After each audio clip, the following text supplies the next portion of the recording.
నమస్తే ఫ్రెండ్స్, నేను మీ సూర్య Sunil. Welcome to Makar TV Telugu.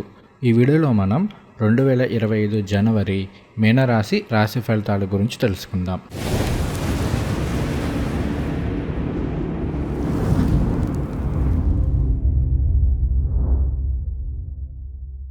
ఈ మీనరాశి వారికి ఈ జనవరి నెలలో గురువు గారు, శని, రాహువు, అలానే శుక్రుడు, రవి, బుధులు పూర్తి అనుకూలంగా ఉన్నారు. కేతువు, కుజుడు, శని కాస్త మిశ్రమ ఫలితాలను ఇస్తున్నారు. ఈ గ్రహాల గోచారాన్ని ఓవరాల్గా చూసుకుంటే కనుక ఈ జనవరి నెలలో మీనరాశి వారికి ఉద్యోగ వ్యాపారాల్లో లాభదాయకమైన ఫలితాలు ఉంటాయి.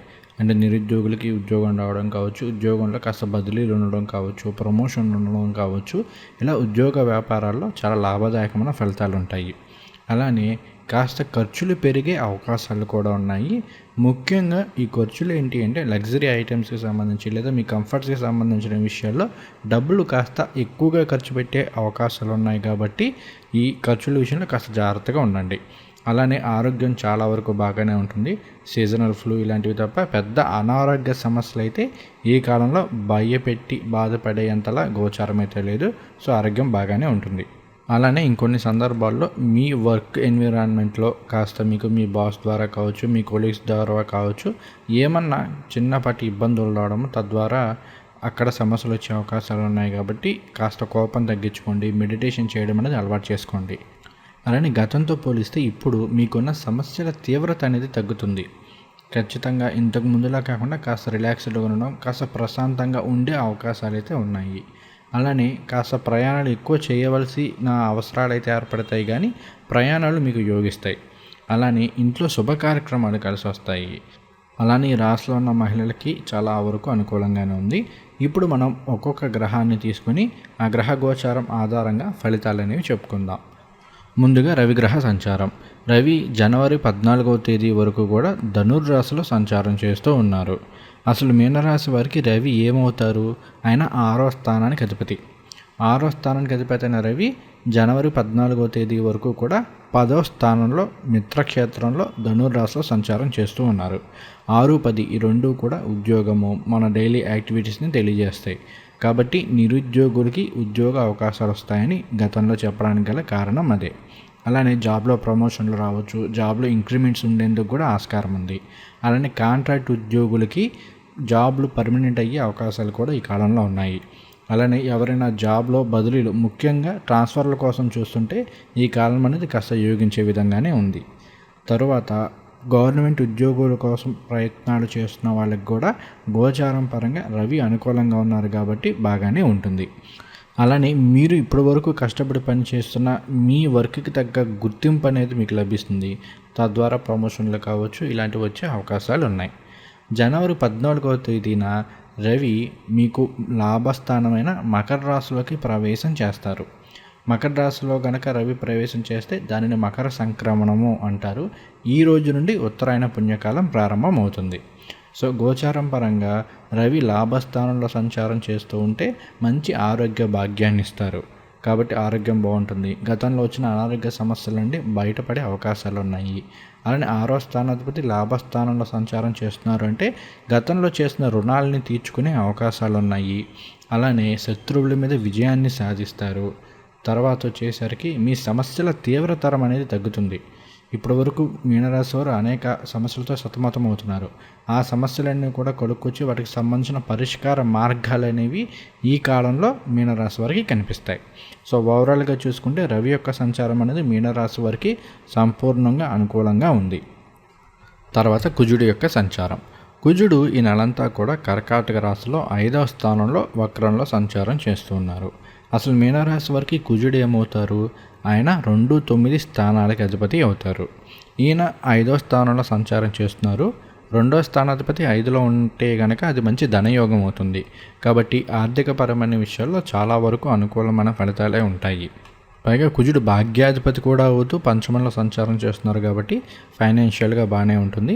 ఇంతకుముందు చెప్పినట్లే గతంలో చేసిన రుణాలని తీర్చుకునే అవకాశాలు ఉన్నాయి. అలానే ఆర్థిక సమస్యల నుంచి కాస్త బయటపడే అవకాశాలు ఉన్నాయి. అలానే మీరు ఎవరికి ఎప్పుడో ఏదైనా డబ్బు ఇచ్చి ఉంటే అది ఈ కాలంలో వచ్చే అవకాశాలు ఉన్నాయి. తర్వాత స్పెక్యులేషన్ బిజినెస్ అనేది చాలా వరకు యోగించే అవకాశాలు ఉన్నాయి. బట్ మీకు జరిగే దశ అంతర్దశల మీద ఈ ప్రభావం అనేది ఎక్కువగా ఉంటుంది. బట్ గోచారం పరంగా స్పెక్యులేషన్ బిజినెస్ వారికి, మీనరాశి వారికి ఈ నెల అనేది బాగానే ఉంటుంది. అలానే సంతానపరమైన విషయాల్లో కూడా కొంతవరకు అనుకూలమైన ఫలితాలు ఉంటాయి. ఇప్పటి వరకు సంతానం లేని వారికి సంతాన భాగ్యం కలిగే అవకాశాలు కూడా ఉన్నాయి. తర్వాత మనం శుక్రగ్రహ సంచారం గురించి తెలుసుకుందాము. శుక్రుడు జనవరి 28వ తేదీ వరకు కూడా కుంభరాశిలో 12వ స్థానంలో సంచారం చేస్తూ ఉన్నారు. అంటే ఒకటి శుభవ్యయం ఉంటుంది, అంటే ఇంట్లో శుభ కార్యక్రమాలు కలిసి వస్తాయి. వివాహమనో, సంతానమనో ఇలా ఇంట్లో శుభ కార్యక్రమాలు కలిసి వస్తాయి. తర్వాత అసలు కుజుడు మీనరాశి వారికి ఏమవుతారు? ఆయన 3, 8 స్థానాలకి అధిపతి అవుతారు.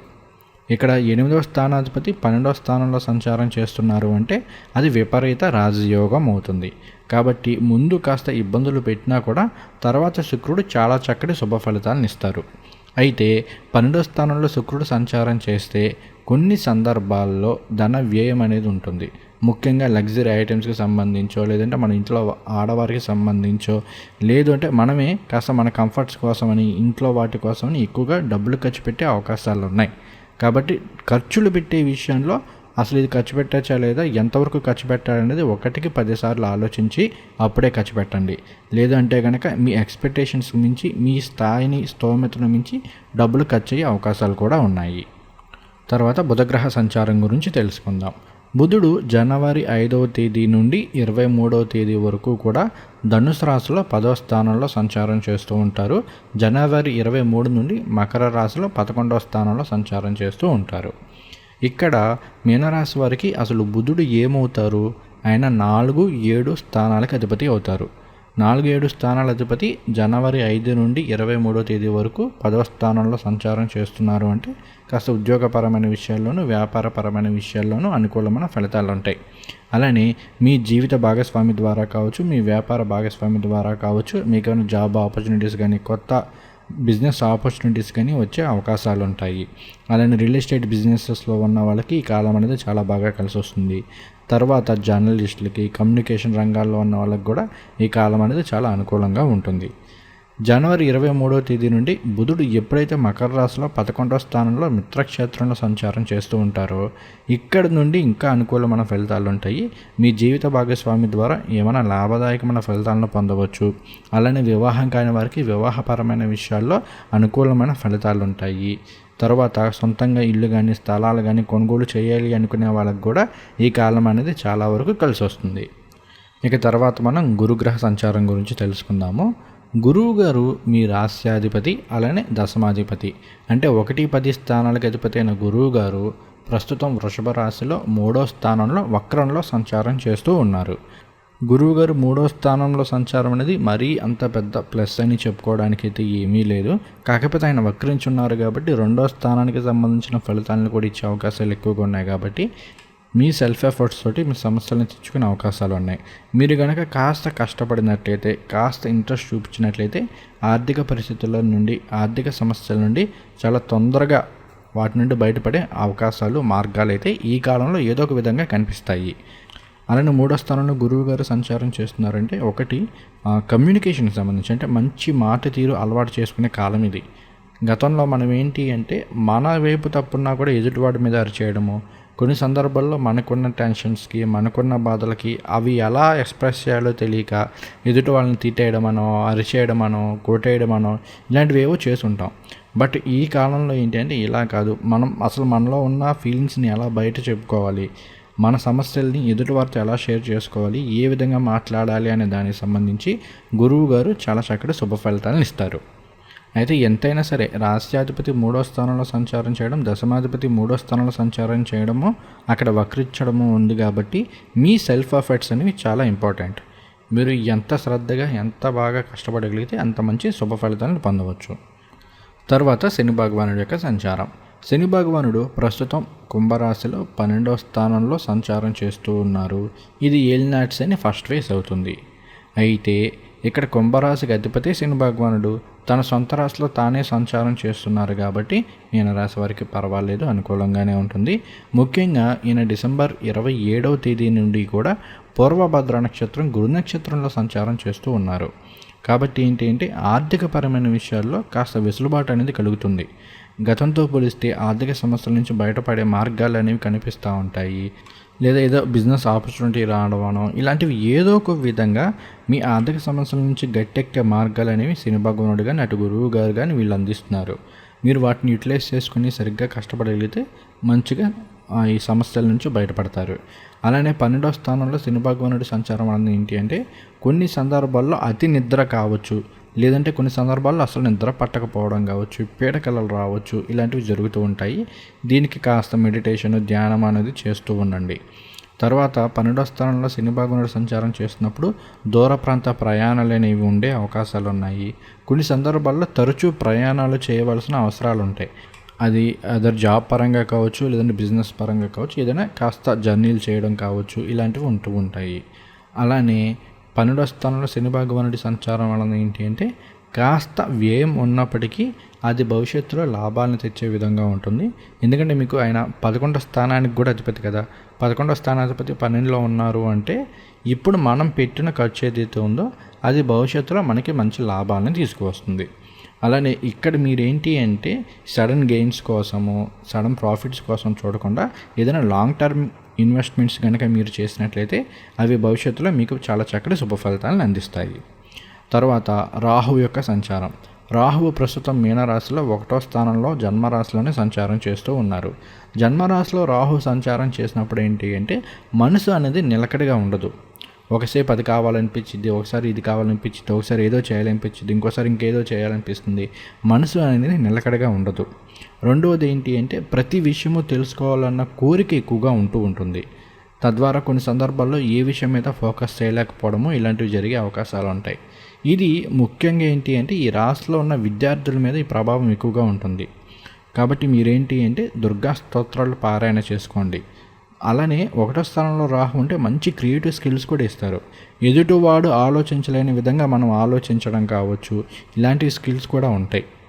అలానే ఏ విషయమైనా సరే తొందరగా నేర్చుకోవడమనో, లేదంటే ఏ విషయంలో సరే చాలా ఇన్డెప్త్గా అనాలిసిస్ చేయడమనో, ఈ విషయాలన్నీ కూడా రాహు వల్ల వస్తాయి.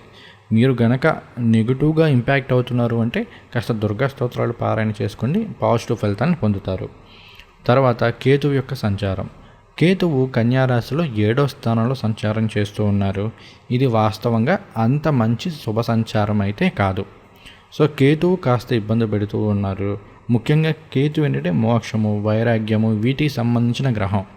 కాబట్టి ఏంటి అంటే ఇంట్లో కాస్త మనకి మ్యారేజ్ అయ్యి ఉంటే మీ భార్యాభర్తల మధ్య కావచ్చు, లేదంటే బిజినెస్ పార్ట్నర్స్ మధ్య కావచ్చు, ఏమైనా చిన్నపాటి మాట పట్టింపులు వచ్చే అవకాశాలు ఉన్నాయి. కొన్ని సందర్భాల్లో మీకు కోపం పెరిగిపోవడం, తద్వారా మీరు వాళ్ళని ఏదో ఒకటి అనడము, దానివల్ల వాళ్ళు హర్ట్ అవ్వడం ఇలాంటివి జరిగే అవకాశాలు ఉంటాయి. కాబట్టి కాస్త కోపాన్ని కంట్రోల్ చేసుకోండి. అలానే ఆదిత్య హృదయ స్తోత్రాలు కానీ, గణపతికి సంబంధించిన స్తోత్రాలు కానీ పారాయణ చేసుకోండి. అన్ని విధాల అనుకూలమైన ఫలితాలు ఉంటాయి. సో ఈ గ్రహాల గోచారాన్ని ఓవరాల్గా చూసుకుంటే కనుక ఫస్ట్ ఆఫ్ ఆల్ ఈ రాశిలో ఉన్న విద్యార్థులకి చాలా వరకు అనుకూలంగానే ఉంటుంది. మీరు కాస్త శ్రమ పెట్టి కాస్త ఫోకస్ చేసినట్లయితే చదువులో చాలా బాగా రాణించగలుగుతారు. అలానే విదేశాలకు వెళ్ళి చదువుకోవాలి అనుకునే వాళ్ళకి కూడా ఈ కాలం అనేది అనుకూలంగానే ఉంటుంది. మీరు కోరుకున్న కోర్సుల్లోనూ క్యాంపసెస్లోనూ మీకు ప్రవేశాలు లభించే అవకాశాలు కూడా ఎక్కువగా ఉన్నాయి. కాస్త శ్రద్ధ పెట్టండి. తర్వాత వృత్తి వ్యాపారపరమైన విషయాల్లో అందరికీ చాలా అనుకూలంగా ఉంది. నిరుద్యోగులకి ఉద్యోగపరమైన విషయాల్లోనూ అనుకూలంగా ఉంది. జాబ్లో బదిలీలు అయ్యేందుకు ఆస్కారం ఉంది. తర్వాత ప్రమోషన్లు, ఇంక్రిమెంట్స్ ఇలాంటివి కూడా మీరు పొందే అవకాశాలు అనేవి గోచార రీత్యా ఈ కాలంలో మీనరాశి వారికి ఉన్నాయి. అలానే ఈ రాశిలో ఉన్న మహిళలకి చాలా బాగా ఉంటుంది. శుక్రుడు విపరీత రాజయోగంలో సంచారం చేయడం వలన చాలా యోగిస్తుంది. ముఖ్యంగా మీకు ఆరోగ్యపరమైన విషయాల్లోనూ అన్నిటిలోనూ శుభదాయకమైన ఫలితాలు ఉంటాయి. అయితే మహిళలు పీసీఓడి, పీసీఓస్ కానీ లేదు అంటే పీరియడ్స్కి సంబంధించి కొంత ఇబ్బంది పడే అవకాశాలు ఉన్నాయి. కాబట్టి దానికి సంబంధించిన వైద్యం తీసుకోండి, సరిపోతుంది. తర్వాత ఈ రాశిలో ఉన్న డాక్టర్లకి, లాయర్లకి చాలా వరకు అనుకూలమైన ఫలితాలు ఉంటాయి. అలానే మెడికల్ ఫీల్డ్లో ఉన్న వాళ్ళకి, తర్వాత వచ్చేసి ఈ మార్కెటింగ్ ఫీల్డ్లో ఉన్న వాళ్ళకి కూడా ఈ కాలం అనేది చాలా వరకు కలిసి వస్తుంది. చేతి వృత్తిదారులందరికీ కూడా చాలా బాగుంది. మీకు మంచిగా ఆదాయం రావడంతో పాటుగా ఏంటి అంటే తాపి మేస్త్రులు కావచ్చు, వడ్రంగి పని వాళ్ళు కావచ్చు, లేదా బంగారు పని వాళ్ళు కావచ్చు, ఎవరికైనా మీ వర్క్కి సంబంధించిన మంచి రికగ్నైజేషన్ రావడం, తద్వారా ఎక్కువ వ్యాపారం జరగడం కూడా జరిగే అవకాశాలు అయితే ఈ కాలంలో ఉన్నాయి. అలానే సొంతంగా ఇల్లు కొనాలి అనుకునే వాళ్ళకి, సొంతంగా ఏదైనా స్థలమో వాహనమో కొనుగోలు చేయాలి అనుకునే వాళ్ళకి కూడా ఈ కాలంలో ముఖ్యంగా సెకండ్ హాఫ్ ద మంత్ అనేది చాలా వరకు యోగిస్తుంది. అలానే రైతులకు సంబంధించి కూడా కాస్త పంట దిగుబడి బాగానే వస్తుంది. అయితే లాభాలు కొద్దిగా తగ్గే అవకాశాలు అయితే ఉన్నాయి. ఇంకా క్రియేటివ్ రంగాల్లో ఉన్న వాళ్ళకి, ఆర్టిస్టులకి, వీళ్ళందరికీ కూడా ఈ కాలం అనేది చాలా బాగా కలిసి వస్తుంది. ఇక ఇప్పుడు మనం మాసాధిపతుల గురించి తెలుసుకుందాము. పూర్వభద్ర 4వ పాదం అనేది మీనరాశిలో ఉంటుంది. వీరికి శుక్రుడు మాసాధిపతిగా వచ్చారు. శుక్రుడు నైసర్గిక శుభుడే కాబట్టి చాలా అనుకూలమైన ఫలితాలు ఉంటాయి. మీరు గురుస్తోత్రాలు పారాయణ చేసుకోండి. అలానే లక్ష్మీ అష్టోత్తర శతనామావళి చదువుకోండి. అన్ని విధాలా యోగిస్తుంది. తరువాత ఉత్తరభాద్ర నక్షత్రం. ఉత్తరభాద్ర నక్షత్రానికి రవి మాసాధిపతిగా వచ్చారు కాబట్టి ఉద్యోగపరమైన విషయాలు వీటిలో అనుకూలంగా ఉంటుంది. ఆరోగ్యం బాగానే ఉంటుంది. కాకపోతే కాస్త కోపం పెరిగే అవకాశాలు ఉన్నాయి. కొన్ని సందర్భాల్లో మనల్ని ఎవడూ అర్థం చేసుకోవట్లేదన్న ఫీలింగ్ కూడా వచ్చే అవకాశాలు అయితే ఉన్నాయి. కాస్త చికాకులు ఇలాంటివి ఉంటాయి. దీనికి సంబంధించి మెడిటేషన్ అనేది చేయండి. అలానే ఉత్తరభాద్ర అంటే శని నక్షత్రం కాబట్టి ఈ పుష్యమాసానికి రవి మాసాధిపతిగా వచ్చారు కాబట్టి కాస్త శని స్తోత్రాలు పారాయణ చేసుకోవడం, అలానే ఆదిత్య హృదయ స్తోత్రం పారాయణ చేసుకోండి. అన్ని విధాలా యోగిస్తుంది. తర్వాత రేవతి నక్షత్రం. రేవతి నక్షత్రానికి ఈ పుష్యమాసంలో రాహువు మాసాధిపతిగా వచ్చారు. రాహు మాసాధిపతిగా వస్తే కనుక కాస్త కోపం కానీ, చిరాకు కానీ, దాని మీద కూడా కాస్త వెంటనే ఫోకస్ చేయలేకపోవడము ఇలాంటివి జరిగే అవకాశాలు ఉంటాయి. కాబట్టి దుర్గా స్తోత్రాలు పారాయణ చేసుకోండి. అలానే విష్ణువుకి సంబంధించి కానీ, నృసింహస్వామి వారికి సంబంధించిన స్తోత్రాలు పారాయణ చేసుకోండి. అన్నిటిలోనూ శుభ ఫలితాలు ఉంటాయి.